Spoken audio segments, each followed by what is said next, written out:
하나님의 말씀은 고린도전서 1장 18절부터 21절까지만 같이 공부합니다. 고린도전서 1장 18절부터 21절까지를 같이 공부하겠습니다. 십자가의 도가 멸망하는 자들에게는 미련한 것이요 구원을 받는 우리에게는 하나님의 능력이라. 기록된 바 내가 지혜 있는 자들의 지혜를 멸하고 총명한 자들의 총명을 헤아리라 하였으니 지혜 있는 자가 어디 있느냐, 선비가 어디 있느냐, 이 세대의 변론가가 어디 있느냐. 하나님께서 이 세상의 지혜를 미련하게 하신 것이 아니냐. 하나님의 지혜에 있어서는 이 세상이 자기 지혜로 하나님을 알지 못하므로 하나님께서 전도에 미련한 것으로 믿는 자들을 구원하시기를 기뻐하셨도다. 아멘. 거룩하신 아버지 하나님, 이 세상을 말씀으로 모든 것들을 창조하셨고 또한 모든 것들을 하나님께서 직접 운행하시며 섭리하시며 이끌어가신 줄을 믿고 이 시간도 아버지 앞에 감사하며 기도드립니다. 이 시간 말씀을 통해서 부족한 종이나 사랑하는 성도들 앞으로 살아가는 모든 삶 속에 그 말씀이 우리의 이정표가 되게 하여 주시고 말씀을 통해서 주님과 함께하며 또한 하나님의 기뻐하심과 하나님의 놀라우심이 우리의 삶을 통해서 나타나며 이루어지기를 간절히 바라고 원합니다. 이 시간도 성령께서 운행하시고 역사하셔서 전하는 자나 듣는 자 모두가 하나님의 은혜 안에서 충만해지도록 은혜 베풀어 주시옵소서. 감사드리며 예수 그리스도의 이름으로 기도드리옵나이다. 아멘.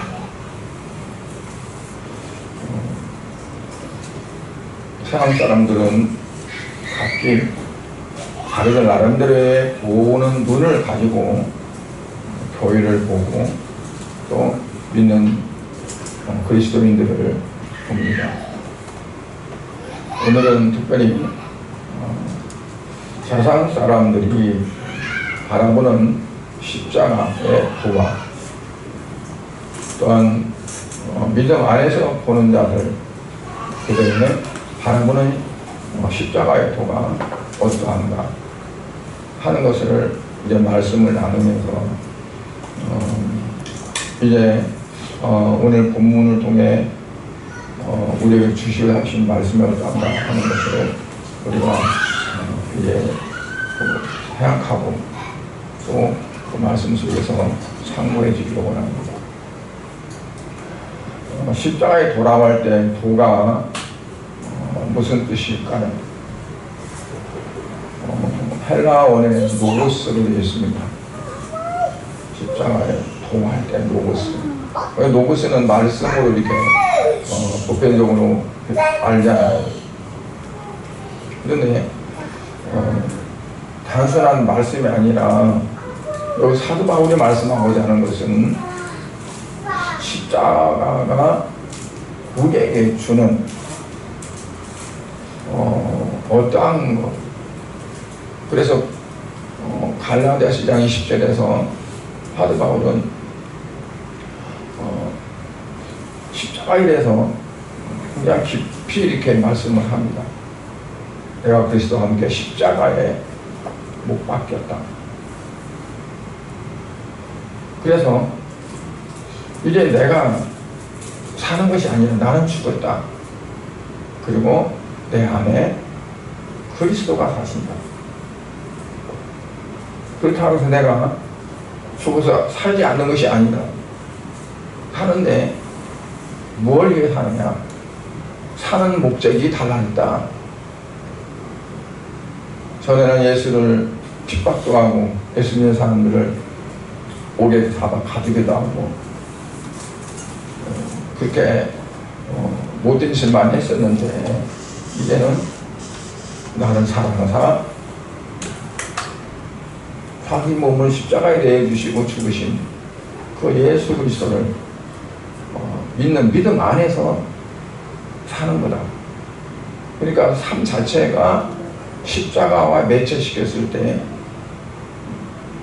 전에 살아가는 삶은 사는 것이 아니라 죽었다는 얘기죠.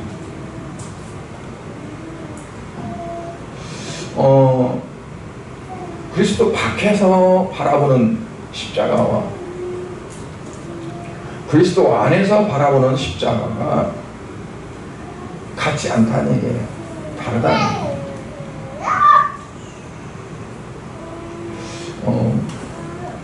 요즘 보면은 교회에도요 십자가가 없는 교회들도 있어요.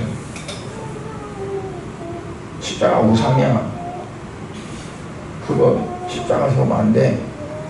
우상을 장려하는 거다 생각하고 그러는 거죠. 근데 바람은 어떤 눈으로 보느냐, 어떤 생각을 가지고 보느냐.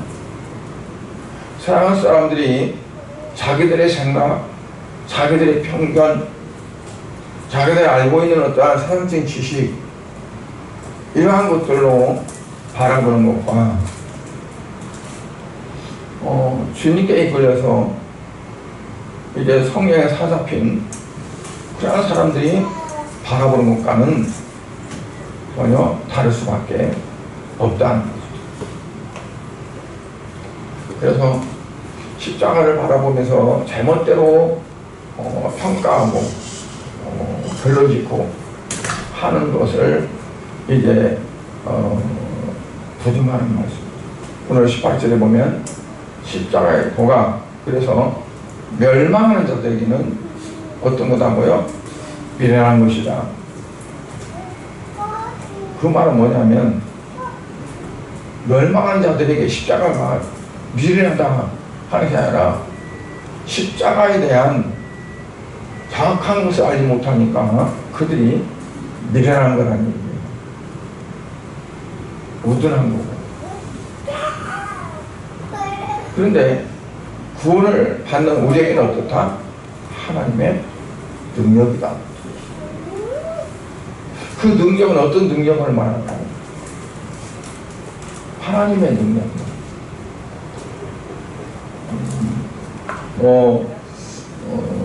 이제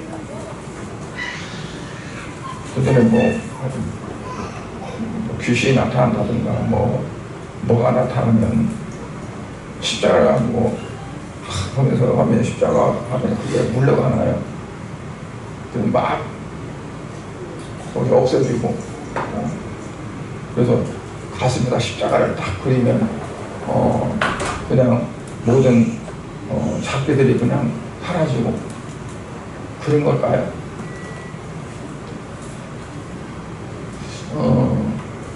십자가의 능력이라는 건 그런 능력을 말하는 거 아닙니다. 그렇죠? 어떤 능력이에요?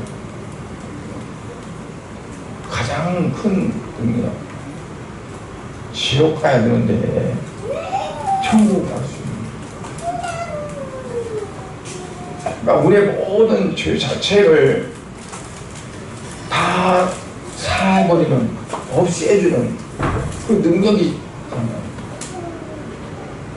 다른 것은 그게 조금 편리 여기고 하는 그런 거지만 이거는 내가 영원히 사냐 죽냐 하는 문제, 이거 살아가냐 죽느냐 이것이 문제로다 라고 그랬는데 그거는 우리 육체가 사냐 죽냐 그걸 갖고 말하는 거예요. 우리가 십자가를 바라보는 것은 내 영이 사냐 죽냐 영원한 삶이 있냐 없냐 하는 그런 가장 중요한 부분들을 말씀하는 거예요.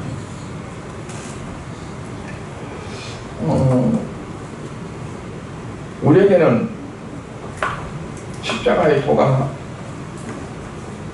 예수 밖에 있는 사람들이 바라보는 것처럼 미련하게 보이고 어리석게 보이고 그렇습니까?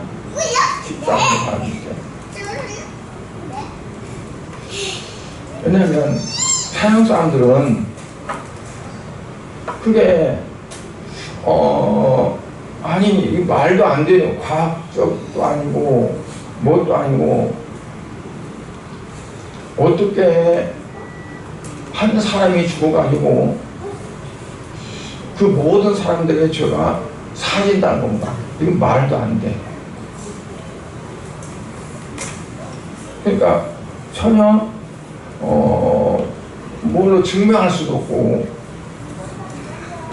어떤 답을 우리가 계산해서 얻을 수 있는 것도 아니고 그러거든요. 그러니까 특히나 헬라인들 지식적이고 모든 그 학문의 어떤 그 출발점이 헬라 문화라고 그러잖아요.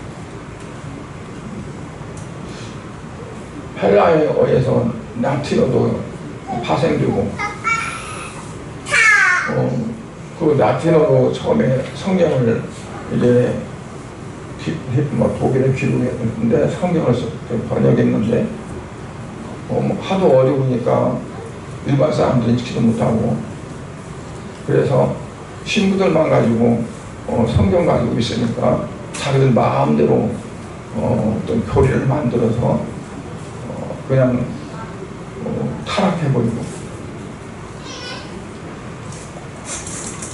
그러니까 어떤 학문적으로 지식적으로 굉장히 앞으로 가고 뛰어나고 막 그런 사람들이 그런 머리로 십자가를 보니까 이건 무서운 거죠.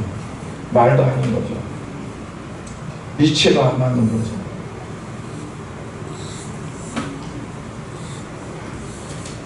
그래서 유대인들은 또 어떠냐면 표적을 구한다고 했어요.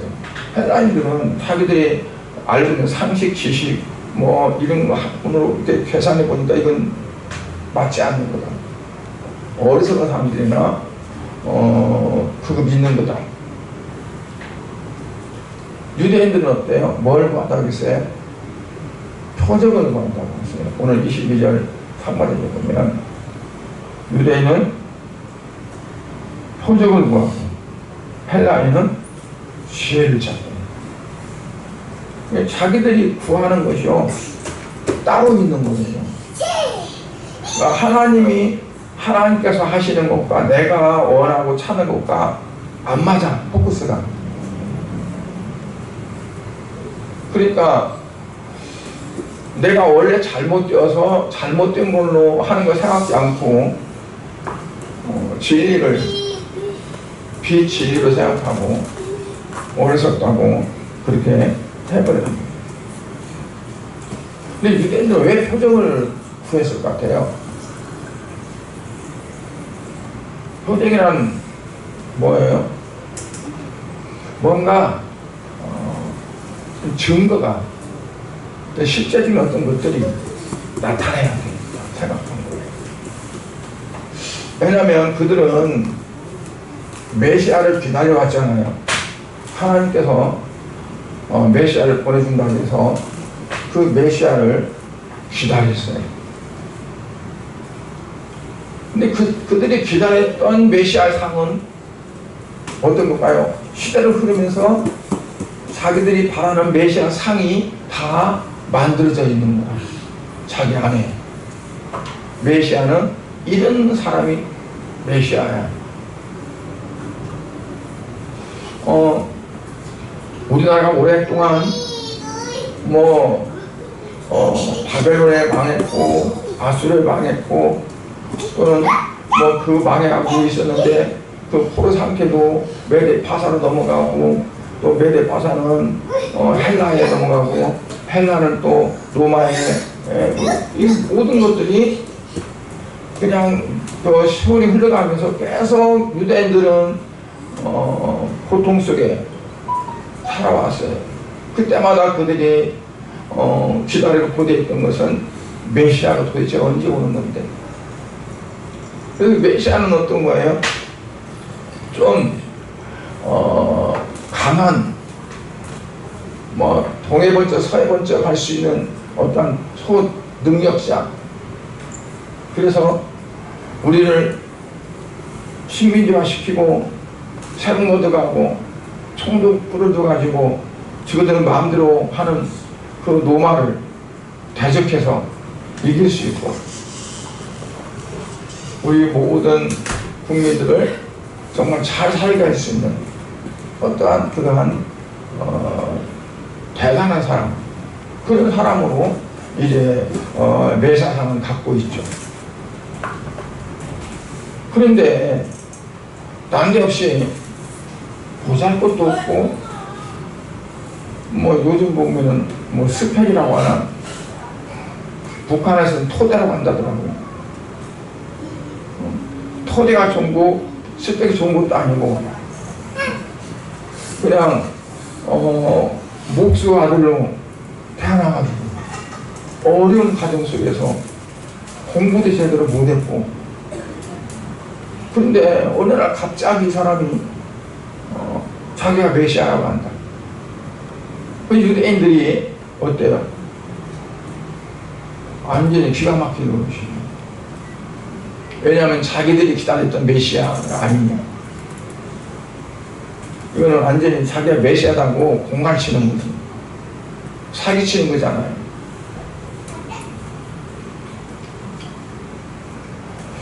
그나마 또 뭐냐면 그냥 된다고 치더라도 어떻게 그 한 사람이 죽음으로 인해서 많은 사람의 죄가 없어지느냐. 이건 합리적인 것도 아니고 과학적인 것도 아니고 타당한 것도 아니고 안 맞다는 거죠.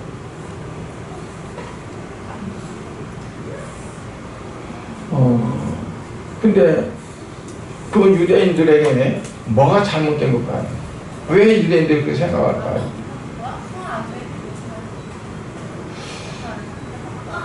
하나님께서 어떻게 하시는가? 하나님은 약한 자를 들어서 강하게도 하시고 아무것도 없는 가운데서도 있게 하시고 하는 하나님의 어떠한 그런 부분들을 생각하지 않고 그냥 인간적인 생각과 지금까지 살아왔던 어떤 그런 방법, 거기에 이제 기준해서 보는 거예요. 오늘 23절 24절에 보면 우리는 십자가에 못 박힌 그리스도를 전하니 유대인에게는 거립되는 것이고 이방인에게는 미련한 것이다. 그런데 오직 부르심을 받은 자들에게는 유대인이나 헬라인이나 그리스도는 하나님의 능력이요 하나님의 지혜니라. 부르심을 받은 자들에게는 유대인도 또 헬라인도 이방인도 모든 사람들에게는 이제 십자가에 못 박힌 예수를 전하는 그 자체가 그들에게는 어때요? 미련한 것이 무서운 것이 될 수 있어요. 그러나 부르심을 받은 자들에게는 하나님의 능력이다. 그리스도. 왜 그러냐면 부르심을 받은 자들은 하나님께서 그들에게 받아들일 수 있는 그 마음을 열어주셨어요. 뭘? 성령으로. 그러니까 성령께서 내 마음을 주관하셔서 내 마음을 열어서 받아들이도록 하지 않으면 못 받아들인다. 그러니까 하나님 말씀도 마찬가지거든요. 아무리 뭐 공부를 많이 하고 그냥 지식이 얼마나 많은지 뚝뚝뚝 떨어질 정도로 지식이 많은 사람한테 성경의 말씀을 전하면서 믿으라고 해보세요. 그 사람은 그냥 믿어지겠습니다. 못 믿어요. 왜냐하면 성령께서 그 마음을 움직이고 열어주어서 그 말씀을 받아들일 수 있도록 그렇게 해야지. 그렇지 않으면 안 된다. 오늘 23, 24절에 그거예요. 십자가에 못 박힌 그리스도를 전하는데 유대인에게도 꺼리는 것이고 이방인에게는 미련한 것이고, 근데 오직 부르심을 받은 자들, 부르심을 받은 자들에게는 유대인이나 헬라인이나 그게 구분 없다는 거죠. 그냥 그리스도는 하나님의 능력이고 하나님의 지혜가 됩니다. 왜 그럴까요? 하나님께서 성령을 보내셔서 그 마음을 움직이고 그 마음을 열어주시기 때문에 그런 거예요.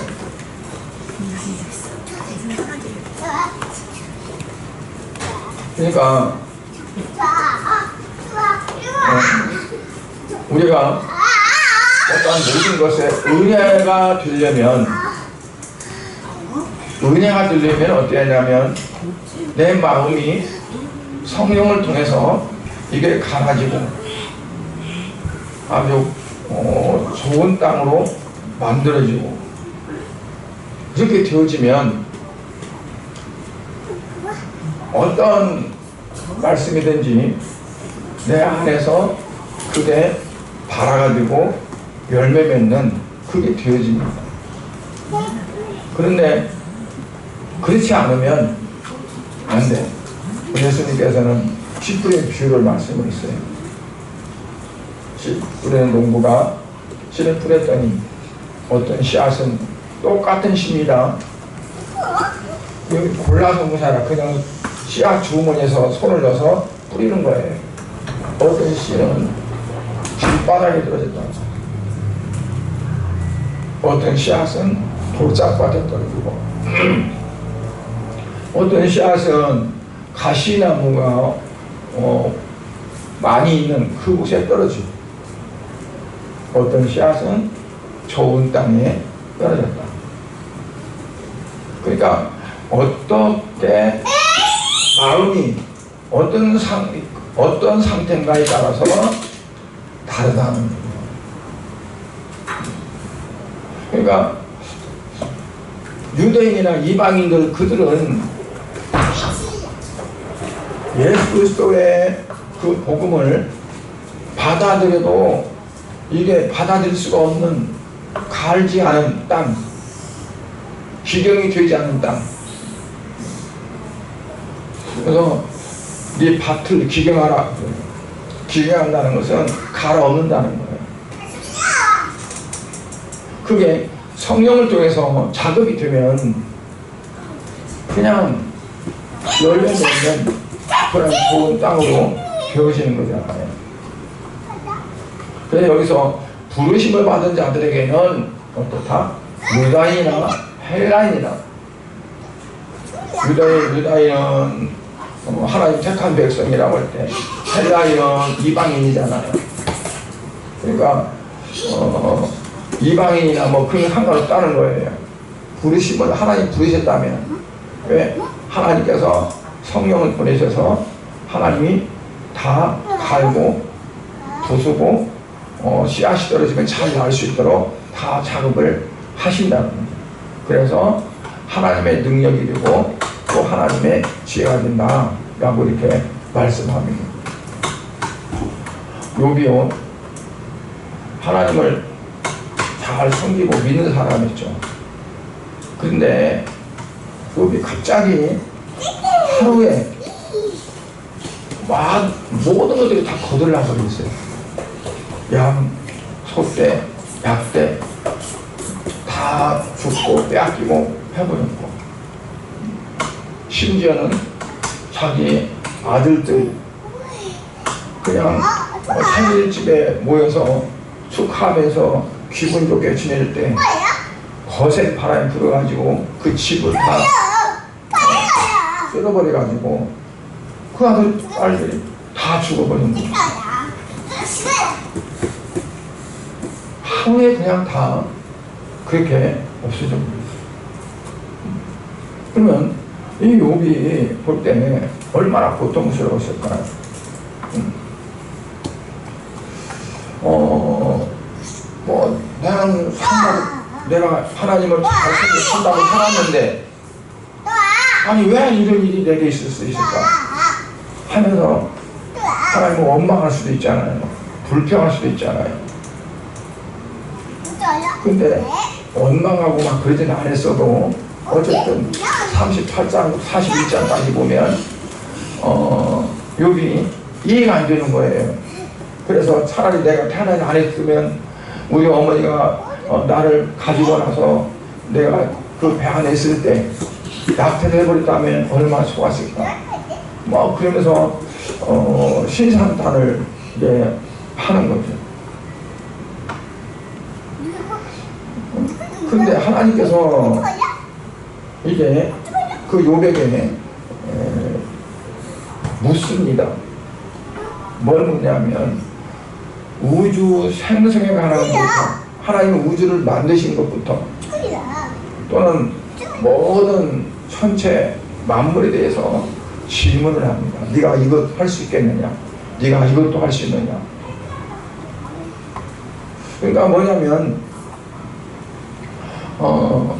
욥이 믿음 생활을 했는데 하면서도 뭐냐면 자기 의가 있었던 거죠. 자기 의가. 그래서 나는 내가 하나님을 믿는 신앙도 좋아. 어떤 그런 자부심, 긍지, 딱 이러한 것들이 나가고 싶어. 그래서 그 욥의 친구들이 와서 너는 네가 잘났다고 생각하는 너는 그게 아니야. 네가 죄가 없다고 생각하는데 죄가 없으면 어떻게 그럴 수가 있어. 네가 음보적인 어떤 것들로 갖다만 되니까 이 욥이 더 죽겠는 거예요.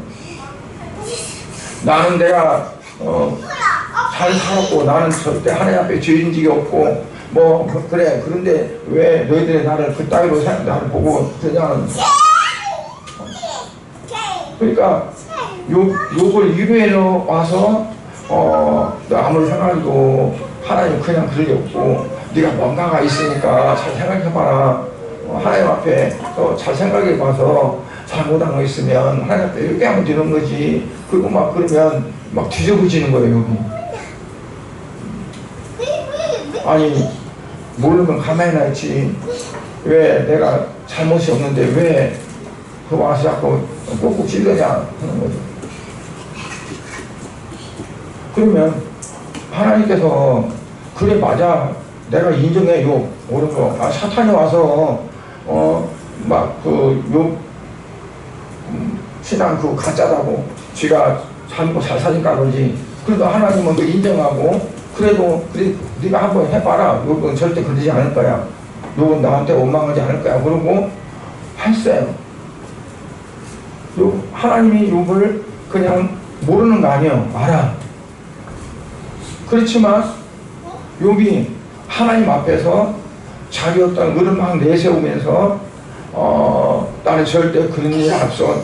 나는 바르게 살았어. 나는 옳게 살았어. 하는 그러한 것들을 말할 때 하나님께서 찾아오셔서 그래? 네가 그렇게 잘났냐? 너 이거 이렇게 해볼 수 있겠느냐? 우주를 만들었던 우주 생성 과정 모든 자연 자연 법칙 같은 거 이런 것들을 데리고 네가 이렇게 할 수 있겠냐고 계속 욥이 한마디도 못하는 거죠. 저도 할 수 있습니다 하고. 그러니까 욥의 신앙이 잘못된 거 아니거든요. 그런데 바른데 근데 하나님 앞에서는 내가 절대적인 의가 있을 수 없죠. 하나님 앞에서는 항상 우리는 어때요? 엎드려야 되고. 그래서 우리 어떤 부분들을 기본적으로 갖고 베이스 깔고 그걸로 이제 바라보면 잘못되어진다.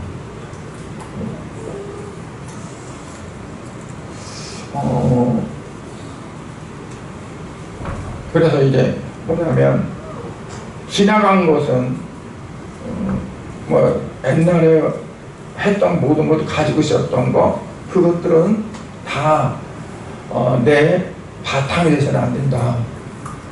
항상 그 자리가 없어져 버려야 합니다.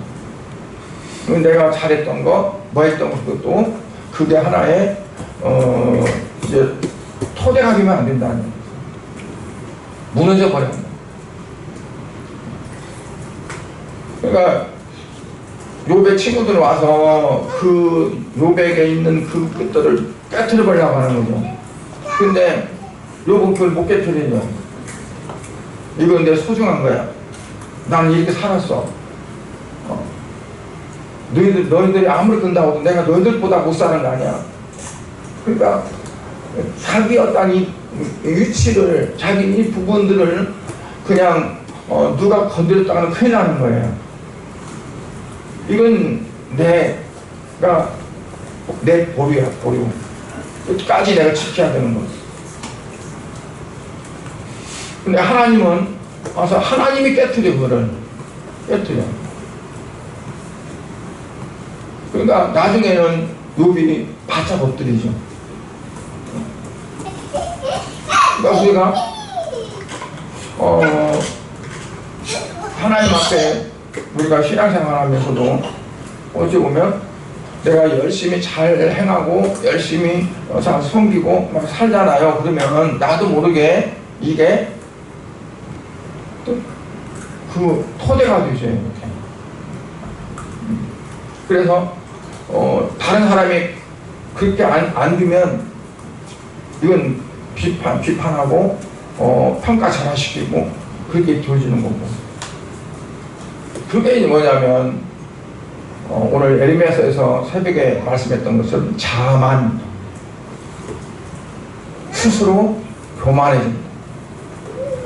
스스로 교만해진다. 그러니까 사도 바울은 예수님을 만나고 나서 자기가 배웠던 그 학식, 시민권, 그야말로 다른 사람들이 부러워할 수 있었던 거, 그것들이 다 깨져버리는 거예요. 다 깨져버리고 아무것도 없어져 버렸어요. 그러니까 하나님은 어느 순간에 하나님이 나를 사용하시려면 나의 어떤 부분들을 다 깨트리기를 원하시고 다시 새로 시작하도록 하나님께서 원하신다고 해야 돼요. 그래서 하나님은 백지 상태로, 지혜도 백지 상태로 우리가 할 수 있다는 것도 그것도 백지 상태로 모든 걸 다 그렇게 만들고. 사도 바울은요, 그 똑똑한 사람 눈까지 안 보이게 만들어줬어요. 당당히 갔던 사람이 나베 손에 이끌려서 다메섹성으로 들어갈 수밖에 없어요. 그건 하나님께서 하나님의 일을 하시기 위해서 그렇게 하시죠.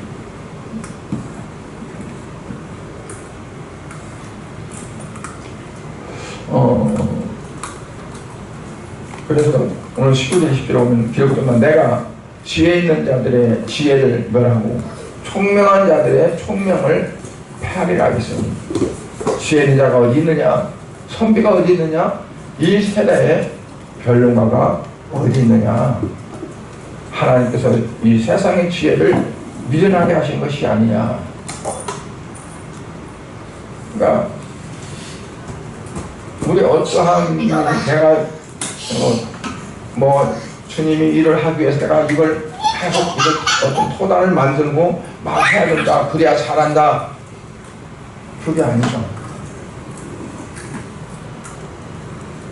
우리는 내가 어떤 그것을 이렇게 막 쌓아야 사물이라고 생각하잖아요.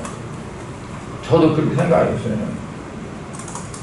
세상에 경험이 많으면, 장사도 해보고 못도 해보고 경험이 많으면 목표를 잘할 줄 알았어요. 사람도 많이 상대해보고 다 해보니까. 그런데 그게 아니에요. 그런 것들은 다 나중에 이제 내가 기본적으로 하나님 보시기에 올바르게, 하나님 보시기에 정말 합당하게 되어졌을 때 그 부분들이 내가 어떤 때는 필요할 수도 있지. 근데 내 자체가 하나님이 보시기에 합당하지 않고 하나님의 쓰심받으기에 옳지 못하면 그건 아무것도 소용이 없거든요.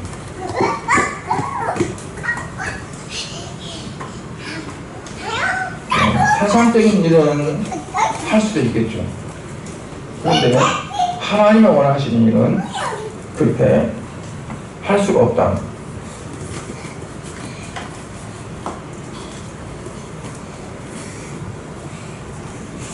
그래서 마태복음 11장 25절에 보면 그 말씀하시거든요.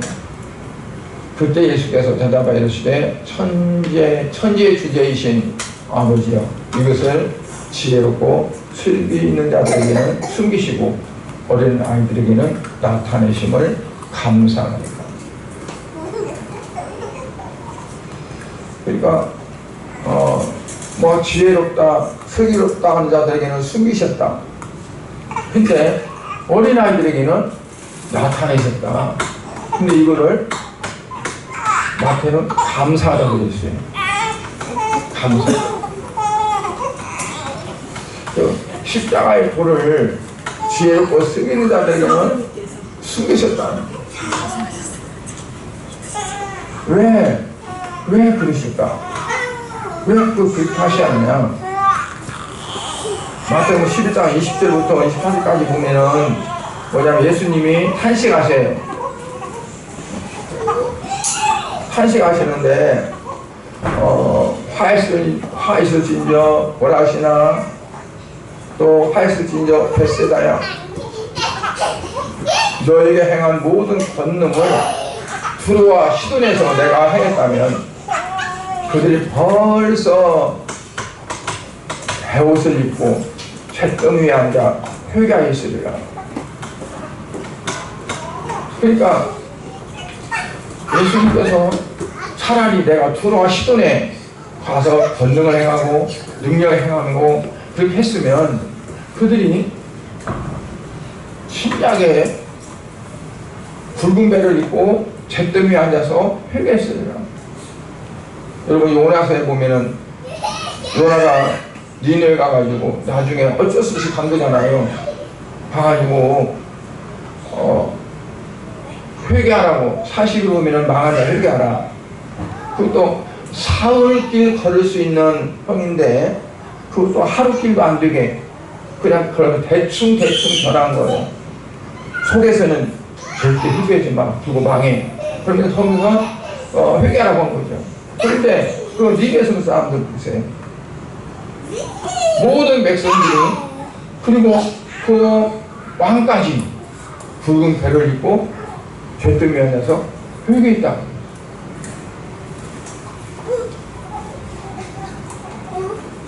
그러니까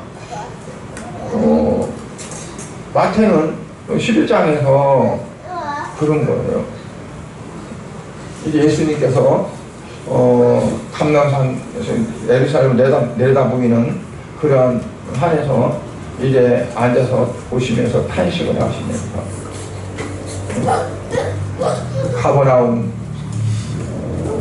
네가 하늘까지 높아지겠느냐, 음부까지 낮아지리까. 네게 향한 모든 권능을 소돔과 고모라에서 행했다면 그 성이 오늘까지 있을 것이다. 그래서 아무리 지혜롭다고 하지만, 아무리 슬기롭다고 하지만 그들이 그 지혜를 가지고 그 슬기로운 것을 가지고 하나님의 영광을 위해서 사용하는 것이 아니라 오히려 하나님의 뜻을 거스르는 가운데 사용한다면 안 되잖아요. 그래서 그들에게는 내놓지 않는다는 거죠. 숨긴다는 거죠.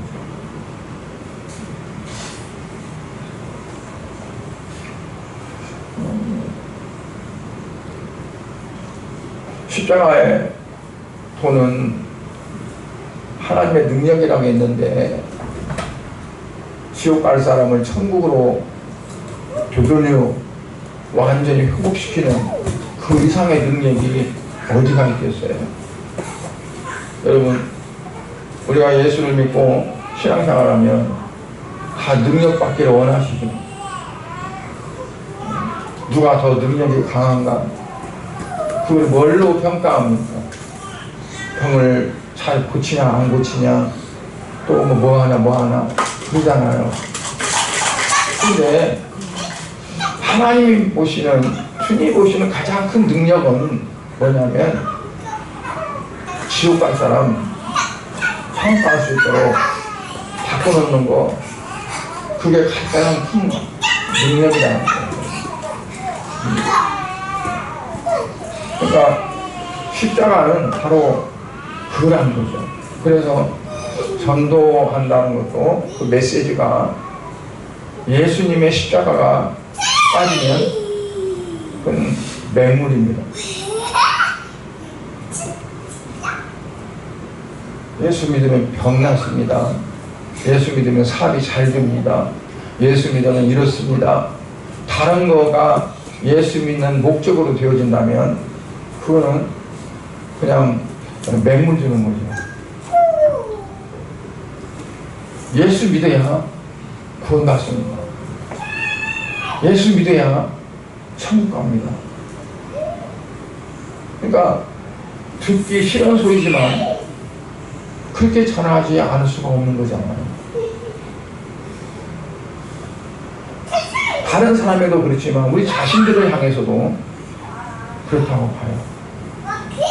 그래서 우리가 예수 그리스도의 십자가를 많이 증거하고, 그리고 그 십자가의 도, 십자가의 진리, 그 모든 것들이 하나의 큰 능력이 되어져서 베드로가 그냥 성령 충만해서 외치니까 하루에도 3,000명씩 그들이 회개하고 돌아왔다고 하잖아요. 얼마나 큰 능력이에요.